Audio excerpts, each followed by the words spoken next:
and how you can do it and some best practices. The question I had before I start is, how many of you already know about prompt payment policy? All of you. Right. So that's good, because what I want to do is make it more interactive. And since you all are on ground, you implement those policies and you manage that. So if you have some good examples to share with everyone, that will be great. All right. So let's jump into the agenda. First of all, I'm going to cover what is exactly what is the prompt payment policy.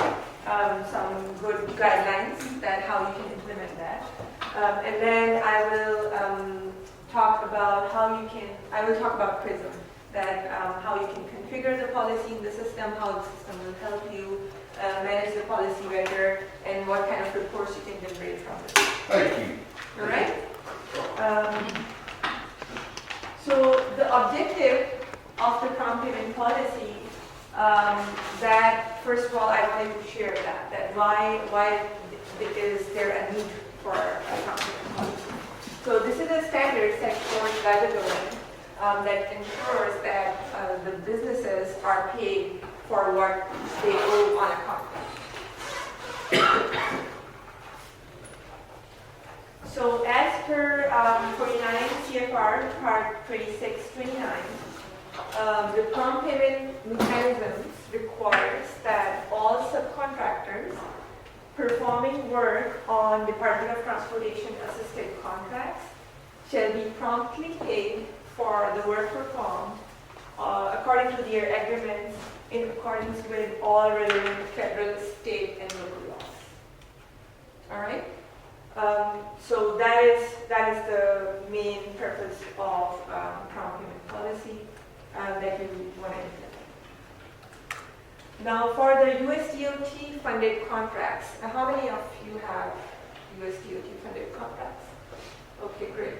So on those contracts, since you are the recipients of the USDOT funding, so the recipients, your approved DBE program plan must contain the prompt payment and release of retainage contract laws.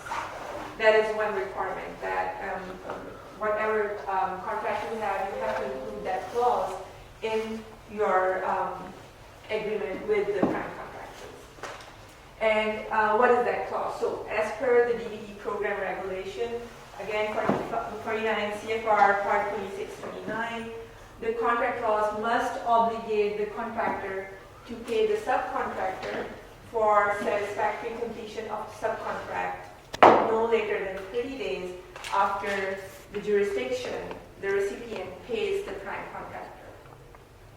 All right, so as soon as you release the payment to the prime contractor, the prime has to make sure that they pay the subcontractor for the completion of the work. So that should be included in your contract clause. You are also required to implement appropriate mechanisms to ensure the compliance of the policy by all program participants. All right, so the people who are involved in your organization, the prime contractors, subcontractors, if there are levels of subcontracts, so everyone should comply by the policy. And then you have to also describe the process to resolve any disputes. So let's say a subcontractor is not performing well, or there is a dispute between the prime contractor or subcontractor, right? So that the process will be already defined in the contract clause, that how the dispute will be managed. All right, so these are some of the requirements to include in the contract clause, and if they're already in place, you will be able to better manage your policy and your program, DB program. Some of you might have heard about the retainage payments. So what are the retainage payments? Withholding a certain percentage of the payment that is owed by the prime contractor or subcontractor until all the work of the prime contractor or the subcontractor has been satisfactorily